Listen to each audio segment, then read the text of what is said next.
मुख्यमंत्री देवेंद्र फडणवीसांनी घेतली पंतप्रधान नरेंद्र मोदींची भेट। राज्यामधील विकास प्रकल्पांविषयी पंतप्रधान मोदींसोबत चर्चा।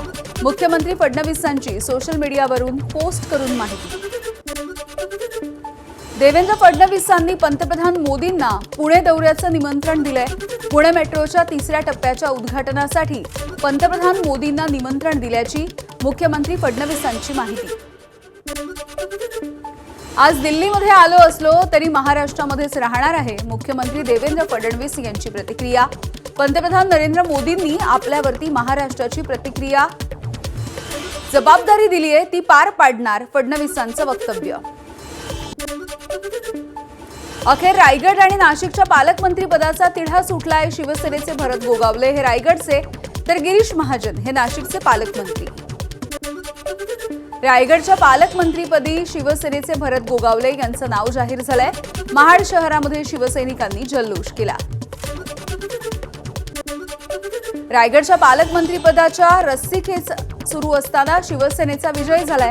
शिवसैनिकांच्या सुनील तटकरेंसमोरच भरत शेठ जिंदाबाद अशा घोषणा। नाशिकमधल्या खड्ड्यांच्या प्रश्नावरती ठाकरेंची शिवसेना आज आक्रमक झाली। खासदार संजय राऊत यांच्या नेतृत्वामध्ये ठाकरेंच्या शिवसेनेचा नाशिकमध्ये मोर्चा।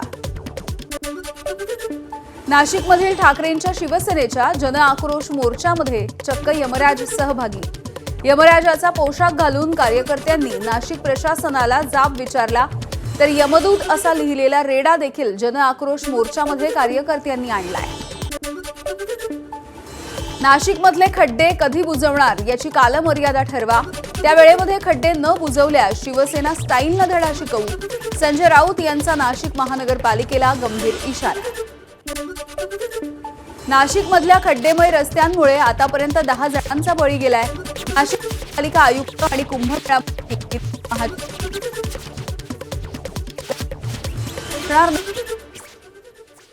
नाशिकमध्ये होणाऱ्या कुंभमेळ्याचं 15,000 कोटी रुपयांचं बजेट वाढवून आता 45,000 कोटींपर्यंत गेलंय।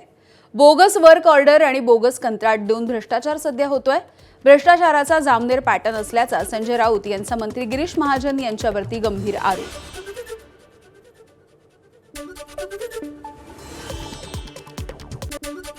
ठाकरेंच्या शिवसेनेकडे काहीच न राहिल्यामुळे खोटे आरोप सुरू आहेत। संजय राऊत यांनी एक तरी महानगरपालिका आणून दाखवावी। संजय राऊतांनी केलेल्या टीकेवरती गिरीश महाजन यांचं प्रत्युत्तर।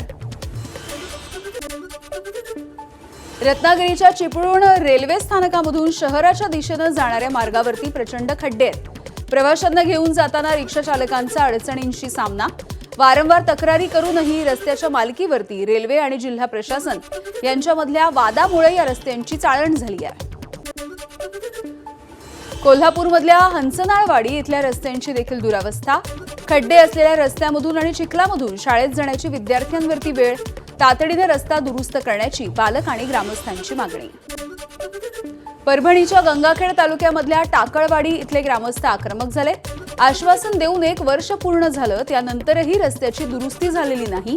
संतापलेल्या गावकऱ्यांचं थाळीनाद आंदोलन। चंद्रपूरच्या जिवती तालुक्यामध्ये 2 महिन्यांपूर्वी रस्त्याअभावी 25 वर्षाच्या गर्भवतीचा मृत्यू झाला। मात्र रस्त्याकडे प्रशासनाचं दुर्लक्ष होतंय। आदिवासी समाजाने श्रमदानाच्या माध्यमातून रस्ता निर्मितीचा विडा हाती घेतलाय। भंडाऱ्याच्या तुमसर शहरामधल्या रस्त्यांना मोठमोठे खड्डे। सत्ताधारी राष्ट्रवादीचे आमदार राजू कारेमोरे यांच्या जनसंपर्क कार्यालयाच्या जवळच्या रस्त्यांना देखील खड्डे आहेत। खड्डे बुजवण्याच्या ऐवजी बॅरिगेटिंग करून काळजी घ्या असं प्रशासनाचं आवाहन। नंदुरबारच्या रस्त्यांची देखील दयनीय अशी अवस्था झाली आहे। शहरामधील करण चौफुली परिसर हा खड्ड्यांनी अक्षरशः व्यापलाय। रस्त्यांची तातडीनं डागडुजी करा, शिवसेनेचे आमदार चंद्रकांत रघुवंशी यांची मागणी। राज्यामधील होमिओपॅथिक आणि आयुष डॉक्टरांचा उद्या मंत्रालयावरती महामोर्चा। विविध मागण्यांसाठी नॅशनल इंटिग्रेटेड डॉक्टर असोसिएशनच्या नेतृत्वाखाली हा महामोर्चा काढण्यात आला। आदिवासी विकास मंत्री अशोक उईके यांची आदिवासी आश्रमशाळांना अचानकपणे भेट। शिक्षकांच्या प्रमाणावरती विद्यार्थ्यांची संख्या कमी आहे। कापरा आणि हिवरी आश्रमशाळांवरती कारवाई करण्याचे उईकेंचे निर्देश। नंदुरबारच्या सातपुडा इथल्या दुर्गम भागामध्ये शाळा बंद। शिक्षक पुनर्निरीक्षकाच्या कामामध्ये व्यस्त आहेत। विद्यार्थ्यांच्या शिक्षणाचा प्रश्न ऐरणीवर। जिल्हा प्रशासनाकडून पुनर्निरीक्षण मोहिमेसाठी शिक्षकांची मदत। माजी मंत्री वसंतराव पुरके यांच्या यवतमाळ जिल्ह्यामधील मारेगाव इथल्या आश्रमशाळेमध्ये विद्यार्थिनींच्या स्नानगृहाला दरवाजेच नाहीयेत। आदिवासी विकास विभागाच्या पाहणीमध्ये धक्कादायक वास्तव समोर आलंय। बेड्स देखील नसल्यामुळे 70% मुलींना जमिनीवरती झोपावं लागतंय। छत्रपती संभाजीनगरमधल्या वेरूळच्या घृष्णेश्वर मंदिरामध्ये भाविकांनी गर्दी केली। हर हर महादेवच्या जयघोषामध्ये घृष्णेश्वराचा परिसर दुमदुमला। बीडच्या परळीमधील ज्योतिर्लिंग वैजनाथ मंदिराला आकर्षक फुलांची सजावट। मंदिराच्या सजावटीसाठी 15 विविध प्रकारच्या 3000 किलो फुलांचा वापर करण्यात आला। श्रावणामधला पहिला सोमवार पुण्यामधील भीमाशंकर मंदिरामध्ये भाविकांची मांदियाळी। 12 ज्योतिर्लिंगांपैकी एकमेव अर्धनारीश्वर स्वरूप असलेल्या या ज्योतिर्लिंगाच्या दर्शनासाठी देशभरातून लाखो भाविक दाखल। श्रावणी सोमवारच्या निमित्तानं पुण्यामधील ओंकारेश्वर मंदिरामध्ये देखील भाविकांची मांदियाळी। हर हर महादेवच्या जयघोषानं मंदिर परिसर दुमदुमून गेलाय। पेशवेकालीन इतिहासाची साक्ष देणाऱ्या या मंदिरामध्ये भाविकांच्या रांगा। पहिल्या श्रावणी सोमवारी कौपिनेश्वर मंदिरामध्ये देखील अलोट गर्दी झाली। महादेवाच्या दर्शनासाठी पहाटेपासून रांगा। हर हर महादेवाच्या घोषणांनी परिसर दुमदुमला। अंबरनाथच्या प्राचीन शिवमंदिरामध्ये भाविकांची दर्शनासाठी गर्दी। उल्हासनगरच्या कैलास कॉलनीपर्यंत भाविकांची रांग। पोलिसांकडून देखील चोख बंदोबस्त।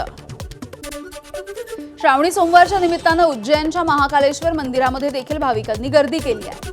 पहाटे भक्तिमय वातावरणामध्ये महाकालेश्वराची भस्म आरती पार पडली। सांगलीतल्या 32 शिराळ्यामध्ये नागपंचमीच्या निमित्तानं नागांचं प्रदर्शन। नागांचं निसर्गामधलं महत्त्व आणि संवर्धनाच्या उद्देशानं या प्रदर्शनाचं आयोजन।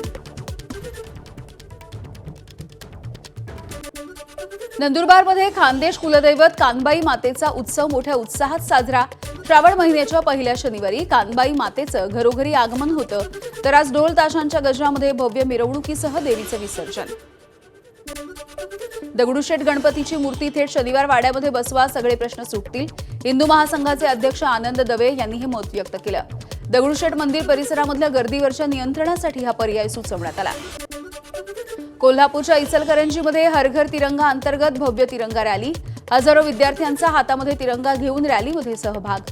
भर पावसामध्ये देशभक्तीचा जागर। जळगावच्या मुक्ताईनगर तालुक्यामधील कुर्हा गावातील प्रत्येक घरामध्ये तुकाराम मुंडे यांचे फोटो लावला जाणार आहे। स्वातंत्र्य दिनाच्या दिवशी आयोजित ग्रामसभेमध्ये हा ऐतिहासिक निर्णय। मुंबईतील वर्सोवा ते घाटकोपरच्या दरम्यान धावणाऱ्या मेट्रोच्या प्रवाशांना आता व्हॉट्सअपच्या माध्यमातून ट्रिप पास मिळेल। तिकीट खिडकीवरच्या रांगेमधून सुटका होईल। परीक्षांचं हॉल तिकीट तयार करण्यासाठी अपार आयडी अनिवार्य। मुंबई विद्यापीठाचा निर्णय। ज्या विद्यार्थ्यांनी अपार आयडी तयार केला नाही त्यांच्यासाठी 19 आणि 20 ऑगस्टला कलिना कॅम्पसमध्ये एक शिबिर आयोजित करण्यात आलं आहे। तुळजापूर आता 233 सीसीटीव्हीच्या निगराणीखाली असेल। तुळजाभवानी मंदिर परिसरासह शहरामधील मुख्य भागामध्ये हे कॅमेरे लावले जातील। गुन्हेगारांवरती आता सीसीटीव्हीची नजर राहील। बीडच्या गेवराईमध्ये उरुसाच्या मिरवणुकीत राष्ट्रवादीचे आमदार विजयसिंह पंडित यांनी ठेका धरलाय, तर कार्यकर्त्यांनी आमदार पंडित यांच्यावरती नोटा उधळल्या। याचा व्हिडिओ व्हायरल झाला। भंडाऱ्यात एकोडी गावामध्ये जाळीत अडकलेल्या 2 अजगरांना जीवदान। सर्पमित्रांनी अजगरांना नैसर्गिक अधिवासामध्ये सोडलं। तलावामध्ये मासेमारीसाठी लावलेल्या जाळीमध्ये हे अजगर अडकले। सोलापूर कृषी उत्पन्न बाजार समितीमध्ये कांदा लिलावाच्या दरम्यान मोठा गोंधळ झाला। अडत्याचं दुकान सील केल्यामुळे व्यापारी आक्रमक। प्रशासनाच्या समजुतीनंतर ठप्प पडलेला कांदा लिलाव पुन्हा एकदा सुरू झालाय। एबीपी माझाच्या बातमीचा इम्पॅक्ट। कल्याण रेल्वे स्थानकामधील अस्वच्छतेची बातमी दाखवल्याच्या नंतर रेल्वेकडून परिसर स्वच्छ करण्यासाठी पथक दाखल। वॉटर कूलरमध्ये अस्वच्छता आणि इंजेक्शनच्या निडल सापडल्यात। कल्याणमध्ये भटक्या कुत्र्यांसाठी अँटी रेबीज लसीकरणाला सुरुवात। बैलबाजार परिसरामधून केडीएमसीच्या मोहिमेचा हा शुभारंभ झालाय। झारखंडच्या रांचीमधील विद्यार्थी आंदोलनाचा आजचा 24वा दिवस आहे। सरकारनं विद्यार्थ्यांना चर्चेचा प्रस्ताव पाठवला। आज मंत्र्यांच्या सोबत चर्चा होणार आहे। झारखंड लोकसेवा आयोग आणि झारखंड निवड मंडळ परीक्षेमधील घोटाळ्याच्या प्रकरणी विद्यार्थ्यांचं आंदोलन। उत्तराखंडच्या चमोलीमध्ये भूस्खलन झालंय. पावसामुळे डोंगराचा एक भाग कोसळला. भूस्खलन झाल्यामुळे परिसरामधल्या अनेक घरांचं नुकसान झालंय. डोंगराचा भाग कोसळून दगड आणि माती खाली आली. लोकांचे हाल होत आहेत. गुजरातच्या खेडा इथल्या 2 गावांना जोडणारा पूल कोसळला. मुसळधार पावसामुळे पुलाच्या खांबांभोवती असलेली माती आणि भराव खचली आणि त्यामुळे पूल कोसळला. पूल कोसळला त्यावेळेला कुठलंही वाहन जात नसल्यामुळे मोठी दुर्घटना टळली आहे. ओडिशाच्या बालासॉरमध्ये झालेल्या मुसळधार पावसामुळे अनेक भागामधील परिस्थिती अधिकाधिक गंभीर बनली आहे. शहरामधल्या अनेक भागामध्ये पाणी साचलंय तर काही भागामध्ये पूरस्थिती आहे.